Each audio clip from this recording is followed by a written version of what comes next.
I think we're eventually going to get to this spot where the college football playoff will change how teams schedule one another in non-conference. I think you'll also see it change in the conferences that only play 8 conference games. They'll eventually move to 9 because we've seen those shifts and changes with how the committee views programs that maybe don't have a conference championship game. Well, guess what? The Big 12 adds a conference championship game. Or this team didn't make the playoff because they didn't have a good enough non-conference record, so they schedule a better non-conference. I think eventually you'll see somebody get left out because, well, when you put apples to apples, somebody from the Big 10 had an extra apple than the SEC did. So I think you'll see eventually that everybody will be on kind of the same scheduling template where there'll be 9 conference games, and then everybody will have agreed, like, hey, you'll play one Power 4 school out of conference as well. Now, I don't think everybody then rushes to schedule Indiana and Vanderbilt, but I think you'll get to that point. And schedules have been more important than players for a long time in college football. And I don't know that that's going to go away anytime soon, because you saw the argument at the end of last week that, like, well, if Florida goes 9-3, they deserve to be in the college football playoff because their 3 losses will be against teams that are really, really good. Okay. The idea that losing to good programs, losing to good teams makes you a good team that's a ridiculous argument, right? Like, I think everybody can agree on that. It should be, like how good the dudes on your team are rather than how good the dudes on the other team are that decide how good you are. But that's neither here nor there. I think you're going to get to a point where programs that know that they might not be conference championship caliber teams, but college football playoff caliber teams. So, for instance, like if you look at the SEC, I would put Auburn in that camp, right? Every once in a while, Auburn is a SEC title contender. But more often than not, they are an SEC 4th or 5th place contender. The years, and with the one expansion of the SEC with Texas and Oklahoma, but then the idea that, like, they're not going to have the SEC West, or Georgia's not going to be able to just strictly rely on the SEC East being bad for a while. And it's similar for the Big 10 West. Nebraska and Wisconsin aren't going to be able to just feast on bad Big 10 West programs. If you are in that group where you don't think I'm going to be able to beat LSU, Florida, Alabama, Georgia, Texas, Oklahoma every year for the conference crown, but I can be kind of on the cusp of the college football playoff. If I can be an 8 through 11 seed, or in the running for an 8 through 11 seed, I think we might get to a point, genuinely, and I'm not just throwing this out there to see what sticks. Are teams going to exploit the Hawaii rule, where if you go play at Hawaii, or you're playing somebody who plays at Hawaii, you can play a 13th game?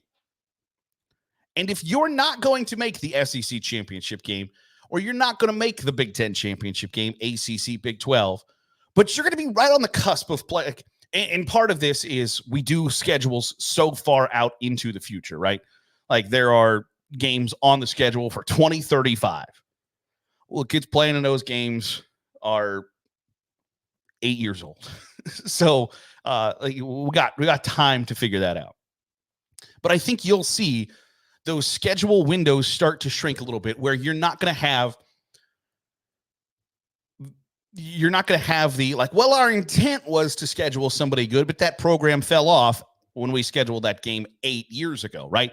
Like, for a while, Cal was a very high program. It was as good as the Pac-12 got.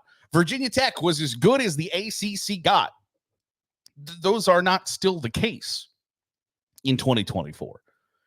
And so if you've got Virginia Tech on your schedule from a game that you scheduled in 2014, or you've got South Florida from a game you scheduled in 2008 on your schedule, it doesn't look that good. So I think one, we'll see the shrinking of how far in advance. Now, there are just some logistical issues with scheduling games that I don't think the average person, like, if you're going to take a college football team on the road, the logistics that happens with that, I don't know that the average person understands. Like, unless you're parking in the parking lot with the opponent's their opponent's semi and trailer, you don't know that there's a semi and a trailer that goes with a football program, or that if you are flying somewhere, what it takes to fly privately, or the hotel stay that you have to have, this massive conference room, ballroom, whatever it takes. You have to stay at a hotel that has a conference room or a ballroom big enough to fit 125 people. And they have to have catering capabilities to feed 125 people 3 meals a day. Like, there is just a lot that goes into it.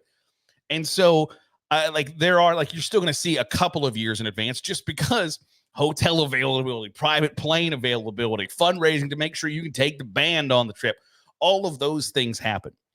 So I think, one, we'll see a shrinking of maybe not 8 to 10 years down the line, or maybe even, 3 to 5 years, where in 2024, we'll announce that Georgia's going to play Notre Dame in 2027. Because you have a good feeling that program is going to be still good in the next 3 years on your calendar.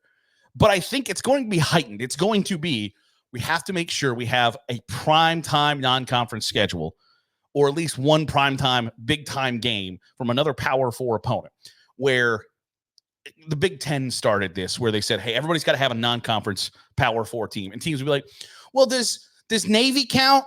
No. Does BYU count? No. Okay, well, we'll schedule Oregon State then. And you're abiding by the spirit of the rule, but in reality, it's like, I want Michigan to play Florida. I want Ohio State to play Clemson. I want Penn State to play Oklahoma, rather than I want Wisconsin to schedule Washington State. So I think you'll see the non-conference schedule change just a little bit and shortened, where you're not going to have well, hey, in 2035, we've got that's a long time to wait and see that matchup. But then I think if you need that extra data point, where if you feel like you're not going to get into the SEC championship game, you're not going to get into your Power 4 conference championship game, where I wouldn't be shocked if somebody who feels like they're that second tier, right? The Michigan States of the world, the Auburns of the world, the North Carolinas, the Oklahoma States, teams that might not necessarily be slam dunk competitors for the conference title crown every year. It's real easy to call up Hawaii and say, hey, we'd like to play you. We'd like to come out to play you. We want to play at your place, because that gives us a 13th game that we can schedule at home. Or you cut a deal with Hawaii of hey, if you schedule this team, we'll pay for part of that guarantee for them to play you and play us, so we get a 13th game. Because when it comes down to data points, if you can finagle a 13th game, it's going to be a gigantic increase. Because if somebody is 11-2 instead of 11-1, or 11-2 instead of 10-2, or 11-2 instead of 9-3, because they got an extra game, they played in week 0 at Hawaii, and you see it kind of more often than not. UCLA is played at Hawaii. Vanderbilt's going to play at Hawaii. USC has played at Hawaii, but they generally don't schedule a 13th game because, one, it's another, is it another data point? Yeah, but nobody's ever really cared about that data point until an expanded college football playoff, where there are programs that the expectation is going to be, fair or unfair, that you're going to make the playoff every year. Because people could understand at a 14 playoff, okay, we're not going to be one of the 4 best teams every year. I understand that. But by God, if we're not one of the 12 best teams every year, or 11 best teams every year in a group of 5 champion, we got problems. And so that's going to exist. And if the ultra competitive spots for 9, 10, and 11, if you can set yourself up to have a 13th game. Now it's a 13th opportunity to get your quarterback hurt. And we've seen that Jordan Travis makes a difference between Florida State making and not making a college football playoff. So there are risks involved. But I think when you get to a 105 scholarship limit, where that's the roster size, and you got 105 scholarship players, you maybe feel a little bit safer playing a 13th game in the regular season than you did if you only had 80 scholarship players. But I know that there are people innovative enough or people that are forward thinking enough that look at this and go, okay, how do we get a leg up on our competition? How do we ensure that we are part of the party at the end of the year? And what do we have to do? Because it's easy to just say, beat everybody on your schedule. Well, yeah, easier said than done. So one, how do we make our schedule work for us in a manner that we can turn that into a college football playoff berth? And then two, what do we have to do with our schedule to give us the advantage compared to other programs? And if that is play a 13th game, because right now there are 8 teams that are going to play a 13th game that the College Football Playoff Selection Committee cares about. If you can make yourself team number 9, it's going, and obviously counting it as a win, right? Like you're not going, let's play Hawaii or somebody who's playing at Hawaii so we can get a 13th game to lose. But right now, there are 2 teams from the SEC, 2 teams from the ACC, 2 teams from the Big Ten, 2 teams from the Big 12 that are going to play a 13th game. If you have the opportunity to make yourself number 9, you're giving yourself a leg up over everybody else in the field, but then also, in some cases, the teams that are going to lose those games. Because 4 teams are going to win, 4 teams are going to lose. And if your 13th game happened earlier in the season, and you just go, you then get to compare schedules of like, hey, that team that lost the SEC championship game, they are now 11-2, or they are now 10-3. While Team A over here, they didn't do anything last week, and all we're going to do is slide. Like you see every week in the poll, whoever wins either stays the same or moves up, and whoever loses, even if it was a 1 versus 2 matchup, the team that lost doesn't stay at number 2, even if it's a 62-61 game in quintuple overtime.